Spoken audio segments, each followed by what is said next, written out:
So we heading out. We're gonna do a mile hike here up the road, and oh, looks like we have a new hole in the yard. Look at these guys.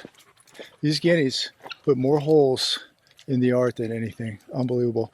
But a beautiful, beautiful evening. We're heading out. Big boy. So just nice to get these two out for a little walk. And like I said, we're going to do a mile here, check out property, see what's going on. Beautiful, beautiful evening. Look at that. Absolutely perfect time to take a walk. And it's good for Roxy because she's a little worked up. Time for her to get out. Big turbo. Roxy's getting big. She's getting big. So Wayne is going to come by this week, take a look at the road. I believe probably the end of this month, next month, we're going to start back up on the road. But I must say the road has been holding up incredibly well, especially for the amount of rain we've gotten over the last 60 to 90 days. It's held up very, very well. Pond looks real good. But yeah, this time we're gonna go back, do a few more things, widen it, and make some more improvements than he did already. So that'll be very, very cool. But I've seen some deer over here lately. In fact, I've probably seen more deer in the last couple of weeks than I saw all winter long. And so we've seen some really, really big does out here and a lot of vegetation here. So they're out here right now probably watching us as we head up this road.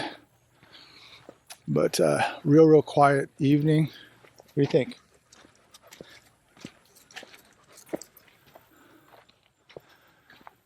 So no gators for about the last, I don't know, 5, 6, 7 days. It's been pretty quiet, but they're definitely out there. Oh. Puss, puss. Good girl, good girl. Good. So we'll check out the road and continue this video. So I mowed all this grass a couple days ago all the way up to the main road. Turned out pretty good. We try to keep it as manageable or manicured as possible. But I cut this down to I think about 2 inches. So you could definitely work some chip shots in here if you wanted to.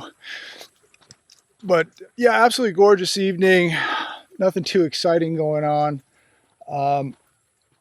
I was driving up here a couple days ago up the road.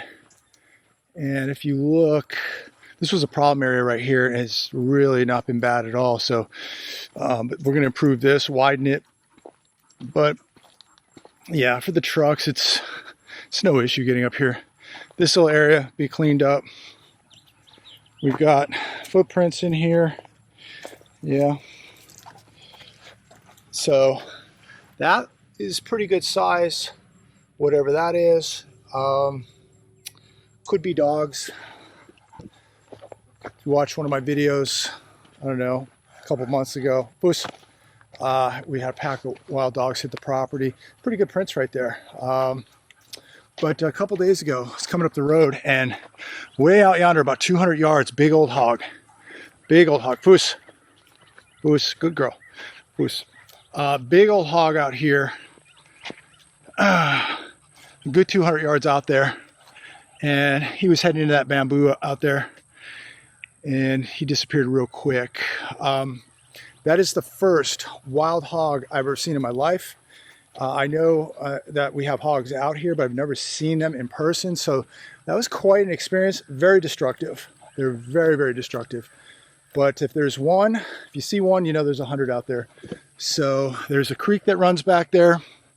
All that bamboo back there. So they've got a great food source here in the fields. They've got water right over here. Lots of pecan trees. So this is paradise. I see a lot of deer in this area, and they like to hit these pecan trees right here. But yeah, you never know what you're going to see. I've seen so many different animals on this road: foxes, raccoons, possums, skunks, vultures. Saw this hog out here the other day, snakes, you name it. It's just on this road. But there's a lot of food sources here, and pretty crazy to you know, you just never know what you're going to see. But yeah, pretty amazing times, you know, as I make this video, living down here in the South. It's so much going on. You know, if you watch my other channel, it's more on the economic side, Jeremiah Babe. But you know, I think really we've learned a lot being out here, that your odds definitely are much more in your favor being out here in a rural area. I mean, I definitely sleep good at night. I think the dogs were a great investment. Turbo is such a protected dog. These guardian breeds are definitely a different type of dog. They're very territorial. Roxy's a little softer than Turbo, but she's going to be a great protector. She's got really good nerves, nice drive. But so important, I believe, if you have property, have yourself a good dog or dogs. What do we have here? What? Oh yeah, we got some deer. The deer right there, deer track right there. But I've seen some really healthy deer out here. But yeah, dogs are just so important, and they're definitely family members. But you know, going back to what's going on, if you've been watching, you know, the war. Yeah, here we go right here. Some more tracks right here. If you watch what's going on, I think that, you know, it's such an important time to be preparing and to be awake. Boos. Because you just don't know what's going to happen from day to day. And you know, we look at like what's happening with diesel prices, the cost of everything going up. I mean, it's never been a better time to be growing your own food, or, you know, living in a state where it's a little less costly and a lot more free. I think that's really important. You know, I continue to meet people in this area that come up to me.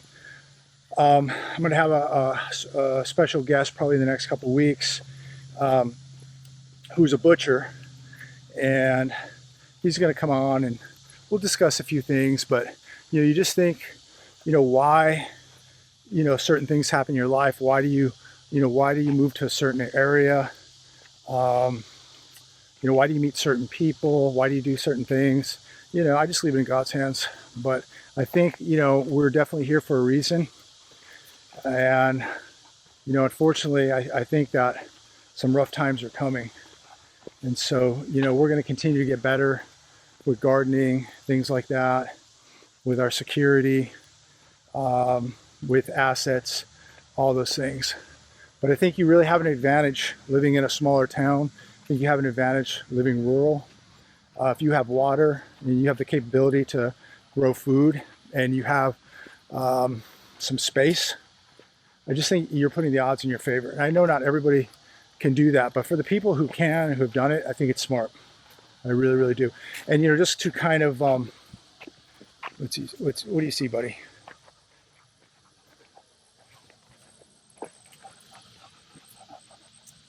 You know, I think just kind of to do an evaluation here for the, I mean, believe it or not, we're going on a year now.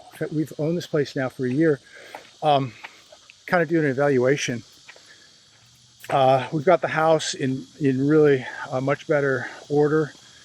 Still things we have to do, but the peace of mind and the calmness. You know, a lot of people out there will say, oh my gosh, I'm paranoid, I'm so negative, must be terrible to live with a person like me, always worried to death. You know, it must be depressing. And of course, you know, the fear and paranoia. I sleep like a baby. I've never slept so good in my life.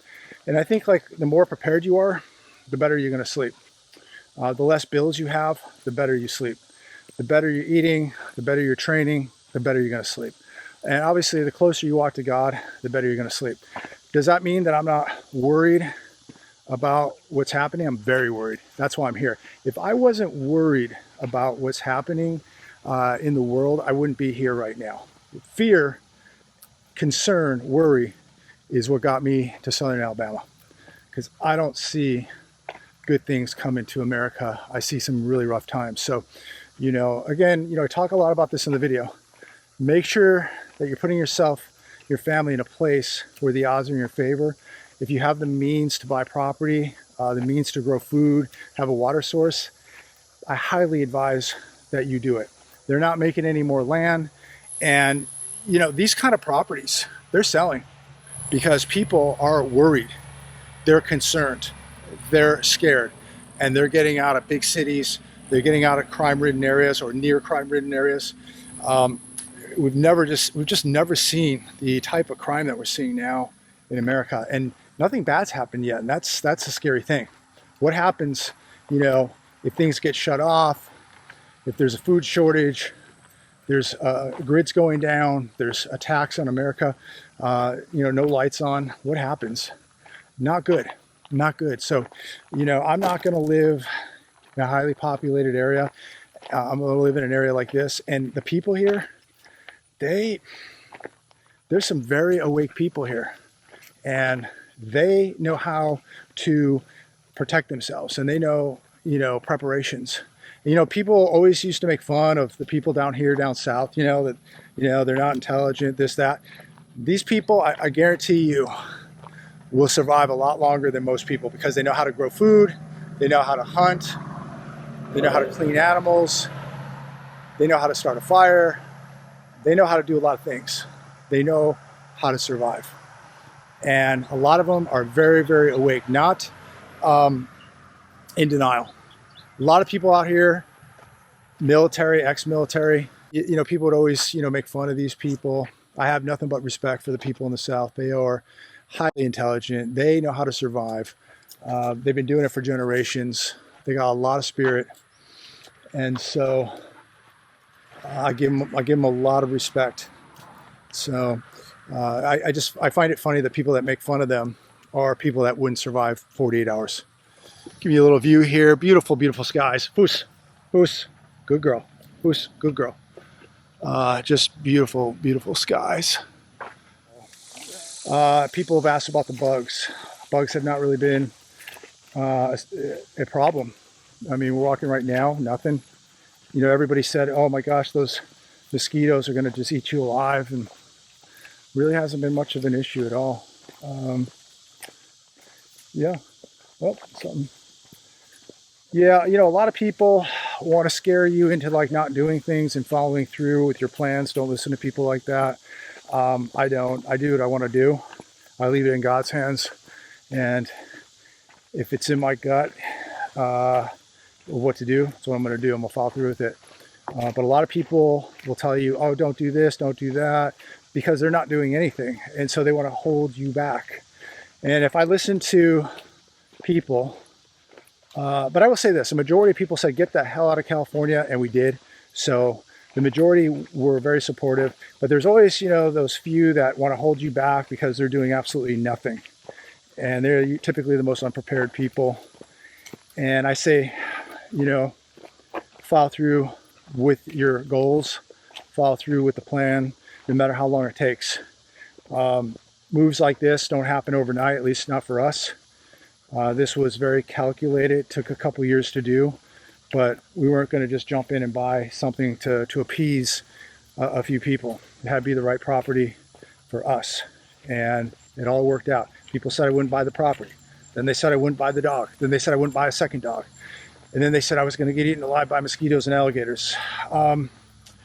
You talk about negativity, you talk about paranoia. There's some people out there that are very, very paranoid about mosquitoes and alligators. They don't bother me one bit. At the end of the day, you got to move where you feel comfortable and safe. Bugs and snakes and alligators don't bother me. I love the deer. I love the alligators. I love the foxes. I love everything. I love the birds out here. I love it all. If anything becomes you know, a threat, then we deal with it, you know. By the way, running the SIG GTO today. I will never go for a walk out here. I remember a while back, somebody said, why are you carrying that rifle? That's ridiculous. And it's like, well, I don't know, 300-pound hog right over there, 6, 7 wild dogs on my property. Why wouldn't I? Like, is there something like you don't understand? Like, we're in the middle of nowhere here. So what am I going to do? Call 911, which they'll probably be here in about 3 minutes because we're surrounded by law enforcement out here. But in the meantime, the damage is done. We'll take care of our own business. We don't really need to bother law enforcement about pigs and wild dogs and whatnot. But yeah, always carry a firearm out here because you just never know what you're going to come across. You really don't. Dogs, pigs, coyotes. I mean, we got it all. So I'd rather be safe than sorry. And some days I'll run a long gun. Some days like today, just running the GTO, 23 and 1 in the pipe with an extra mag. So I feel pretty comfortable with that. But and of course, big turbo here, and Roxy's getting pretty big too. But put the odds in your favor, right? Like we put the odds in our favor. But anyways, just wanted to check in with everybody. More videos to come. Just doing a little walk. I hope everybody's getting a little workout in. Even a simple walk is a great thing to do. It allows you to bond a little bit with your animal. Gets them release a little stress and sleep good. Get that appetite up and keep them conditioned. But anyways, until next time, God bless. Talk to you soon. Please like, share, and subscribe.